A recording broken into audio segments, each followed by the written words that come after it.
What's the cost of your own slavery? Cities of the worldwide web take to the streets. The best sleight of hand we've ever seen. We sleep to be taught and we're taught by their dreams. Oh. Good evening and welcome to the live pre-budget special of the Live Register. Tonight we look at the impact on the budget for ordinary people. How did we end up in a situation where we have to make a 3.5 billion adjustment to our economy? And why, after 4 of these austerity budgets, does it feel like we're no nearer to the end? Joining us in the studio will be Grainne Griffin of the Dublin 8 Citizens Information, Joanna Tuffy of Labour and Michael Taft of Unite. But first up, last week there was a DCTU and Campaign Against Household and Water Taxes march held in the city. So here's a short video of those events.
We're joined now in the studio by Grainne Griffin of Citizens Information in Dublin 8.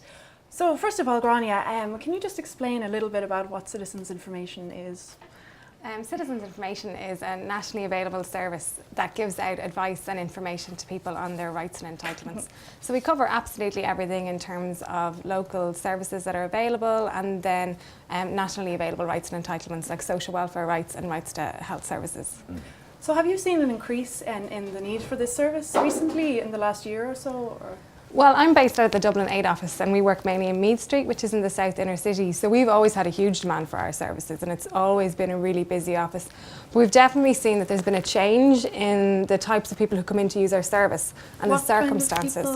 So we're seeing people now who have worked for a larger portion of their life, who aren't familiar with the social welfare system, who are suddenly finding that they're struggling and they need to look for more supports that they need to rely on. People with mortgages, with kids who are struggling to manage bills. And we're trying to find ways to help them access supports that they haven't accessed before and appropriate social welfare payments. Now there have been some kites flown around what could be in the budget tomorrow. So going from what you've seen in the media, like what are the likely effects of that? Well, we wouldn't really comment as such in terms of what might be in the budget or on any options over other ones. But in terms of the implications of them, the ones that have been put forward will be things like cuts to child benefit, changes to the prescription charges, the travel pass changes, and a reduction in the amount of time that people can stay on benefit-related payment. Now, all of those will definitely have an impact, and some of them will impact on certain sections of society much more than others.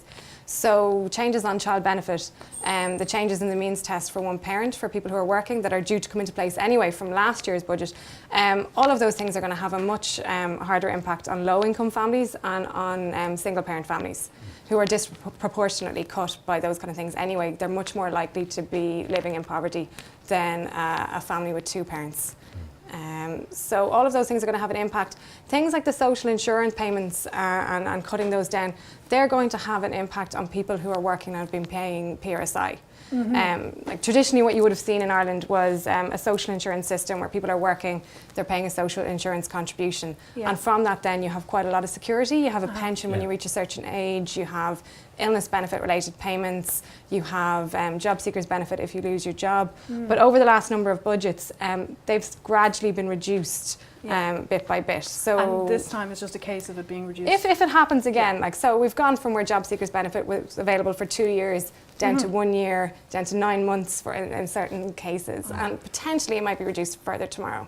So what that would mean is if somebody loses their job, their gap there where they can recover and get another job before being put onto an assistance payment is just getting that ever bit shorter.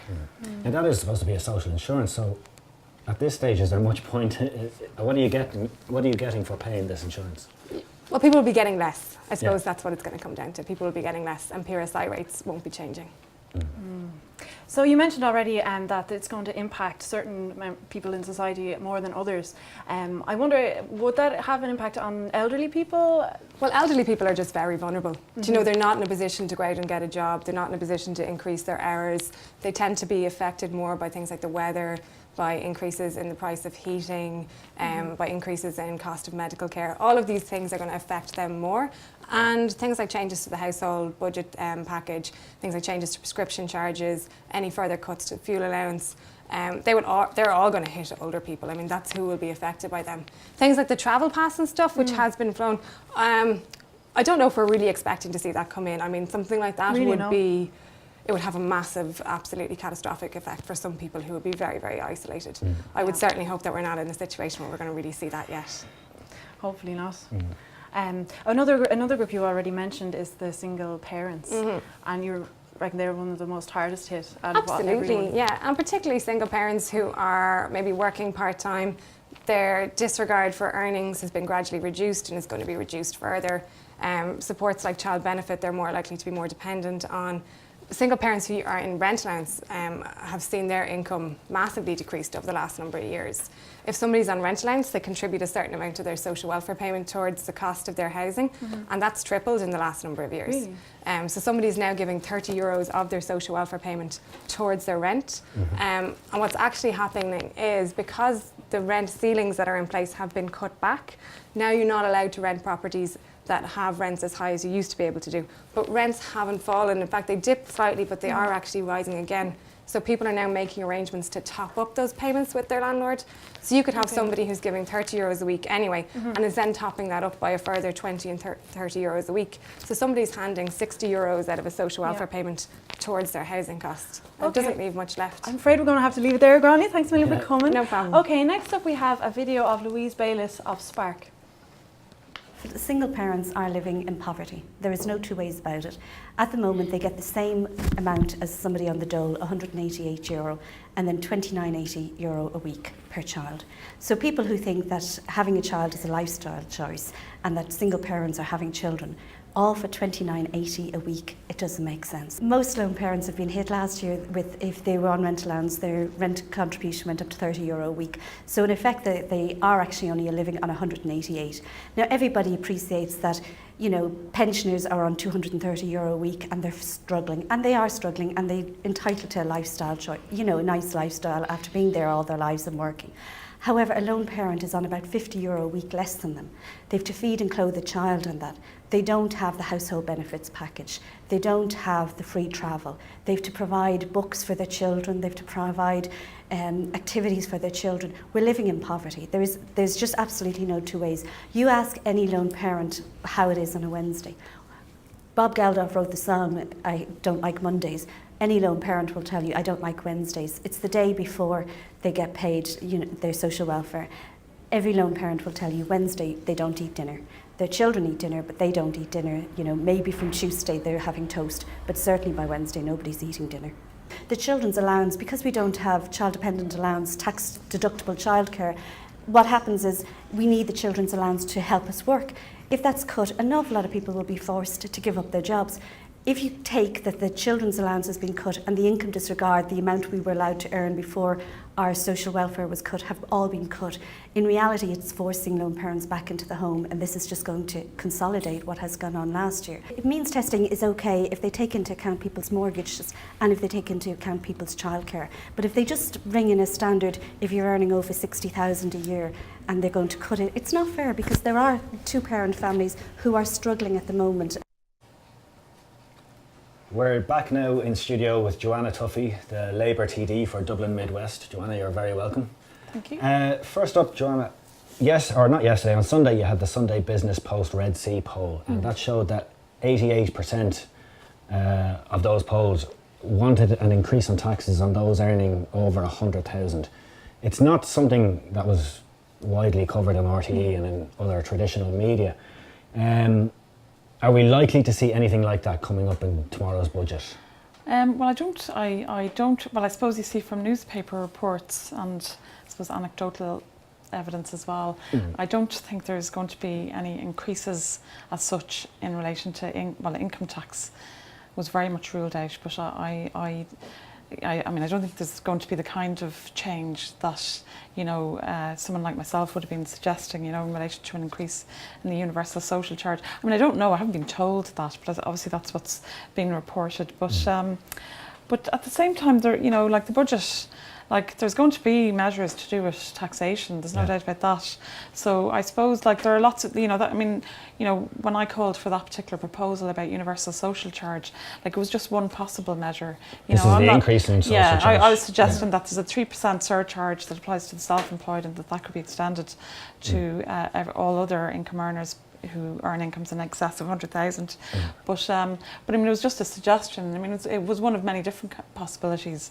So, you know, and there's obviously other possibilities, you know, and, you know, even the papers have reported possible, you know, measures in relation to social insurance.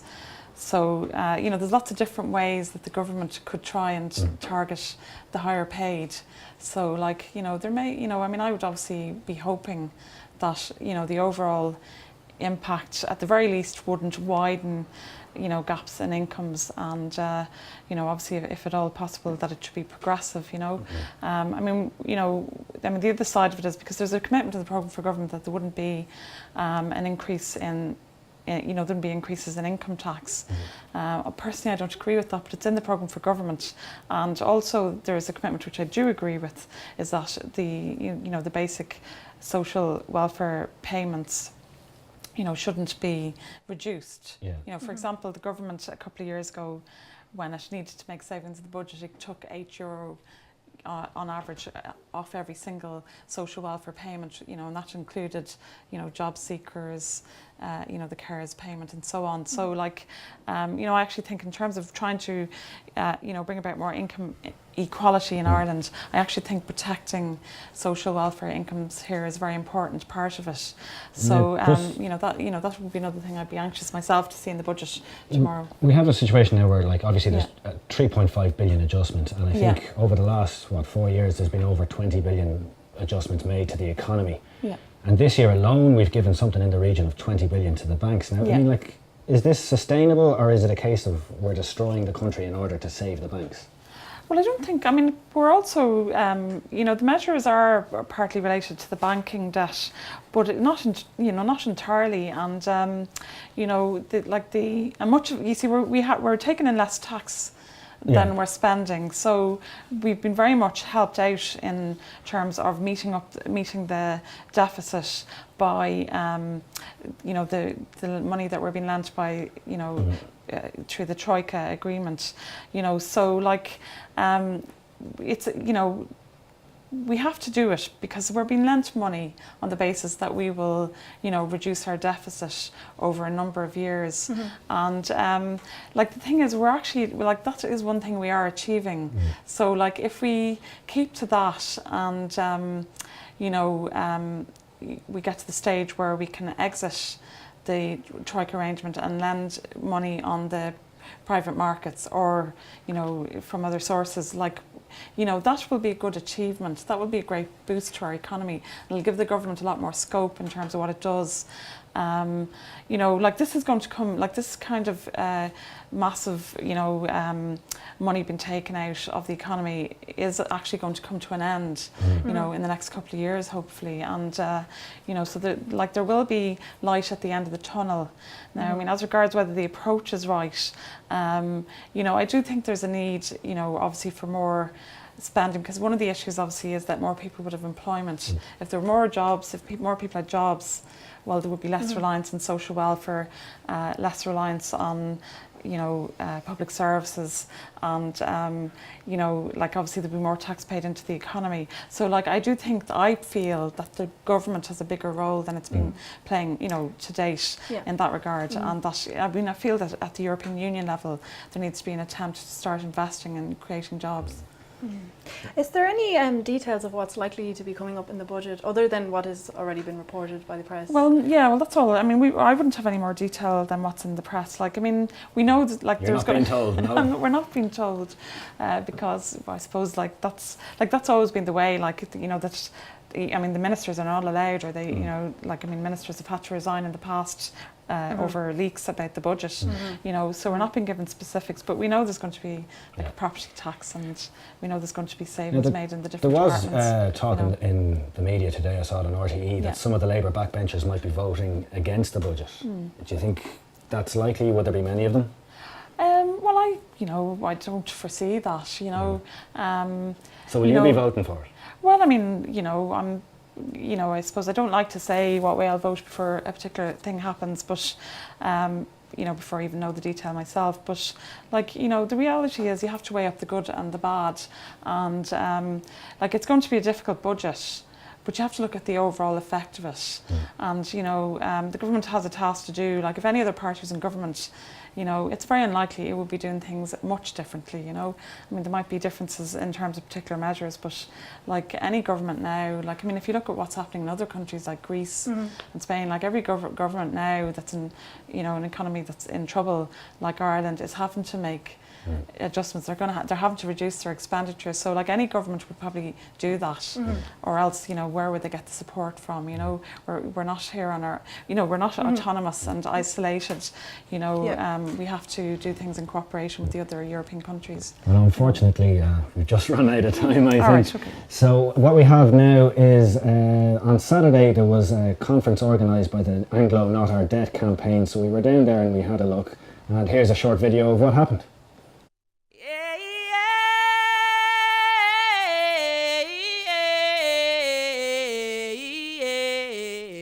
Who are you? Are we? Am I? Who are you? Are we? Am I? Am I? Am I? Am I? Am I? My main message today is that the people of Ireland are not the first to experience what you're going through now. And unless we do something here in Europe about this debt system, you're not going to be the last either.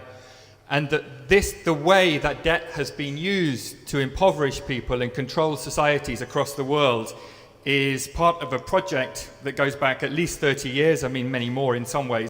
We have to do two things in tandem in Ireland. We have to sort out our budgetary gap for 2013, and we also have to free up resources which we are using for the payment of what we view as illegitimate debts. And if we do that, we will have additional resources for job creation, for investment in the economy. Illegitimate debt is a concept that's been used in the international debt movement for many decades, and it's a moral term that we apply to debts that have been extended without due diligence by the lender and accepted irresponsibly by the borrowers. We have in our societies this almost moral imperative. The thing we must do more than anything else is pay our debts. It's like the number one imperative we've got. Not to pay your debts is sinful. And you're responsible, personally responsible for your debts.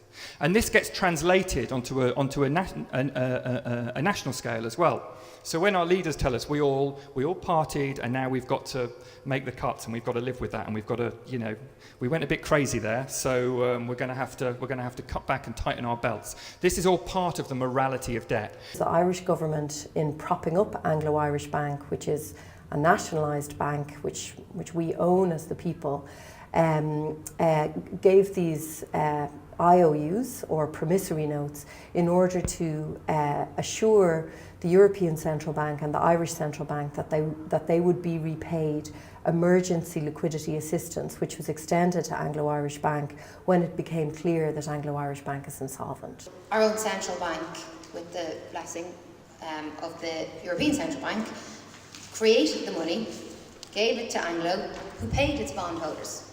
Now, we've promised to pay that money back. We are, taking that money out of the economy every year, the 3.1 billion, giving it to Anglo, now the IBRC, who then return it to the central bank, who then take it out of circulation and burn it. The next payment is on March 31st. It's worth 3.1 billion euros. We've already made two of these payments, one this year and one the year before, worth 3.1 billion each. To put that into context, the 3.1 billion would fund the running of Ireland's primary school system for an entire year. This is an enormous resource that is real money. It's being paid by our government, and it will then be burned by the Irish Central Bank. It will not go into circulation again. So this is an absolutely lunatic approach by the Irish government, which seems to be born out of a need to be seen to honour all of our debts, when in fact, because this is a transaction that relates to 3 Irish institutions, the Irish government, a nationalised Anglo-Irish bank, and the Irish Central Bank, it is fully within the power of the Irish government not to make this payment and to save this money for us. We're joined now in the studio by Michael Taft of the Unite Trade Union. Michael, recently Germany and France ruled out giving easier bailout terms to Ireland along the same lines as Greece got. Now we're supposed to be the poster boy of Europe, so to speak, or at least that's what we're told we are. Well, how come we can't get a similar deal to what Greece got then? Well, because we are proof, certainly in the eyes of the French and German governments, the EU Commission, we are proof that if you abide by the commitments under the bailout program, if you abide by austerity measures, that you too can reduce your deficit, bring your economy back to recovery, and re-enter the markets. So if they were to give us easier terms, that would then prove that their program was right all along. So they have to stick with the program, regardless of whether it's working or not. So we get punished for being the good boys, in a sense. Well, we don't get a benefit from being the good boys. We don't get a benefit, but also, I mean, there's all the. I mean, Enda Kenny is kind of winning awards throughout Europe, and is on the cover of Time magazine. I think it's called the Celtic comeback. Yeah. So why would you give better terms for a country which obviously is quite able to meet all of its obligations?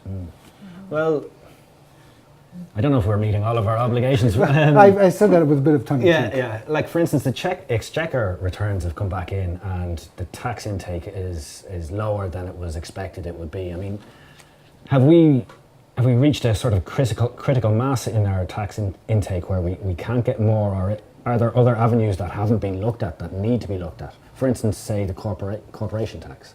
Well, I think first off, we shouldn't just kind of see this as a increasing taxes or cutting spending type of two-hander when it comes to repairing the public finances. The key for most economies in history to repairing their public finances has been growth. They've essentially been able to grow themselves out. Essentially what we did as well in the late 80s and early 90s, because when you grow, you're putting more people back to work, you're increasing tax revenue and reducing unemployment costs. What I think the Exchequer returns showed, and you really do have to kind of lift the veil on the headline numbers, but it showed that we were doing very well in the first half of the year, but that was because there was a lot of revenue coming in from the spillover from budget 2011. And it was hard to kind of extract that. Now what we find in the latter half of this year, that we're not running all that much higher than we were this time last year. So in other words, the economy is still struggling to generate additional tax revenue, quite simply because the government recently projected that unemployment would still be 13% by 2015. The level of job creation now is expected to be only about 20,000 up to 2015. So in such circumstances... So there'll only be 20,000 extra jobs created between now jobs, and 2015. Net new jobs. So in such a situation, you can increase tax revenue, you can cut public spending, but you're only going to generate the problems that are emerging now and have actually been in the economy the whole time. In one sense, austerity now is running out of room. Ireland is due to leave the bailout programme in 2011 or 2013. Sorry, the end of 2013. Yeah, by the end of 2013. Do you think that's a likely thing? That you think that's likely, or do you think? I think it's likely now, although one can't be sure, because the ECB has recently introduced a new programme which will essentially backstop countries coming out of a bailout program and going into the markets. In other words, they're starting to act like a bank of last resort, something that they had been resisting up to now. In fact, they had started acting like that prior to Greece going belly up, it would still have been a difficult time. Possibly we might have a different kind of history that has happened. So I think that will probably encourage investors to invest at least into short and medium term funding for the state, because essentially the ECB has guaranteed that. However, what we saw with the ESM, the European Stability Mechanism downgrade by Moody's, I think this probably is showing a bit of wariness on the part of the markets, because the recent Greek bailout, Mark III, Mark IV, it's hard to recall. Really, this was just a cobbled up deal to save the embarrassment of the EU and the IMF splitting on this issue. I don't think anybody accepts that Greece's public debt is going to come under control, and I think it shows that people are concerned about two things. If you have such high debt, our country is going to actually really be able to repay it without actually having official involvement. In other words, the ECB or the different bailout programs taking a hit on their funding. And secondly, with the Eurozone going back into recession again, what's the prospect really of overcoming your high debt levels when you are pursuing an austerity program at the same time there's a recession? I mean, that's not something that's ever been shown to work in history. Well, unfortunately, Michael, that's all we have time for. Yes, join us again next week where we're going to be looking at the issue of asylum seekers. Thanks for watching.